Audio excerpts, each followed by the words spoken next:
પુરુષોત્તમ ભગવાનની જય। આજે આપણે 24મા દિવસની વાર્તા સાંભળશું। ઉમામાની વાર્તા। એકવાર શિવ પાર્વતી મૃત્યુલોક પર ફરવા નીકળ્યા। પવિત્ર પુરુષોત્તમ માસ ચાલતો હતો। ફરતા ફરતા શિવ પાર્વતી બાજરાના ખેતર પાસે આવ્યા। ત્યાં એક બાજરિયું પાર્વતીના પગના ઝાંઝરિયામાં ભરાણું। પાર્વતીએ બાજરિયું લીધું અને મસળી મસળીને દાણા ખાવા લાગ્યા। આ જોઈને શિવ બોલ્યા કે હે સતી, પાકના ધણીને પૂછ્યા વગર ખાઈએ તો ચોરી કહેવાય। તમે દોષમાં પડ્યા। પાર્વતીને પણ વાત સાચી લાગી। એ શિવજીને દોષમુક્ત થવાનો ઉપાય પૂછવા લાગ્યા। ત્યારે ભોળાનાથ બોલ્યા કે જેટલા દાણા ખાધા છે એટલા દિવસ ખેતરના ધણીને ઘેર રહી અને મજૂરી કરશો તો જ ઋણ મુક્ત થશો। શિવ તો એકલા કૈલાસે ગયા। પાર્વતી બ્રાહ્મણીનું રૂપ ધારણ કરી ખેડૂતની ઝૂંપડીએ આવ્યા। પવિત્ર પુરુષોત્તમ માસ ચાલતો હોવાથી ગરીબ ખેડૂત દંપતી નદીએ સ્નાન કરવા ગયા હતા। સંતાનમાં એક દીકરી હતી। દીકરીએ માતાજીને આસન આપીને પાણી પાયું। ખેડૂત દંપતી આવ્યા ત્યારે પાર્વતી બોલ્યા કે મારું નામ ઉમા છે, કામ શોધવા નીકળી છું, કહેશો એ કરીશ ને બદલામાં એક ટંક જમીશ। ખેડૂતે રાજી ખુશીથી હા પાડી। જગતજનનીના પગલાં પડતા ગરીબ ખેડૂતના ઘરમાં સમૃદ્ધિ ઉભરાવા લાગી। 100 ગણો પાક થયો। વળી ગામમાંથી રોગ દોગ ગયા, શોક સંતાપ ગયા। પાર્વતીજી તો ખેડૂતના કુટુંબ સાથે હળી મળી ગયા।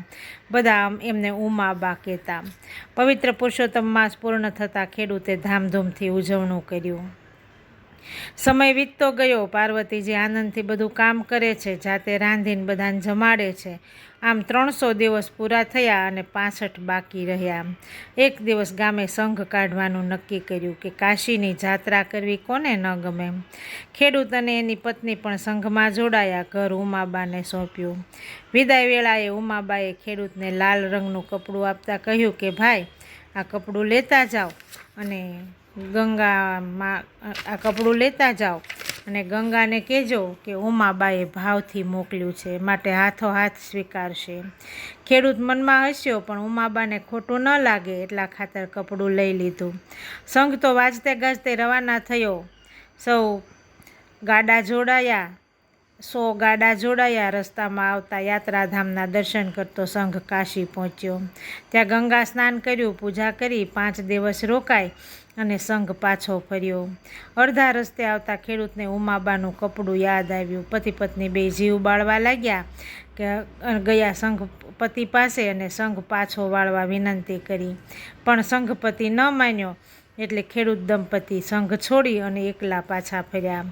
સવાર પડતા જ તે સંઘપતિએ સંઘને આગળ વધવા આદેશ આપ્યો, પણ બળદ ઊભા થતા નથી। બધાય માંદા થઈ ગયા, ડગલું ચાલતા નથી।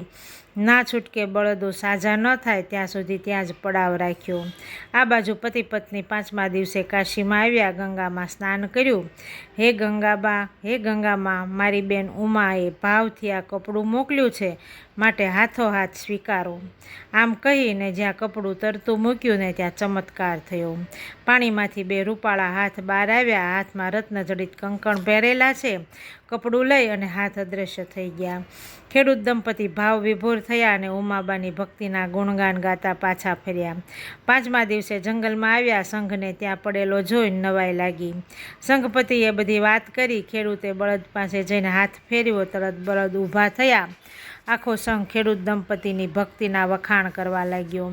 એમ કરતાં સંઘ ગામને પાદર આવ્યો। ઢોલ વાજા વાગ્યા, મંગળ ગીત ગવાયા। ખેડૂતે સંઘ જમણ કર્યું। આમ કરતાં 360 દિવસ વીતી ગયા, માત્ર 5 દિવસ રહ્યા। 5મા દિવસે ઉમાબા બોલ્યા કે આજે તો ભાઈને ભાત દેવા હું જઈશ। ઉમાબા ભાત લઈ અને ગયા તે ગયા। ખેડૂત તો સાંજ સુધી ભાતની રાહ જોતો રહ્યો। સાંજે ઘેર આવ્યો અને પત્નીને પૂછવા લાગ્યો કે આજ ભાત દેવા કેમ ન આવી? ત્યારે પત્નીએ જણાવ્યું કે ભાત દેવા તો ઉમાબા આવ્યા છે।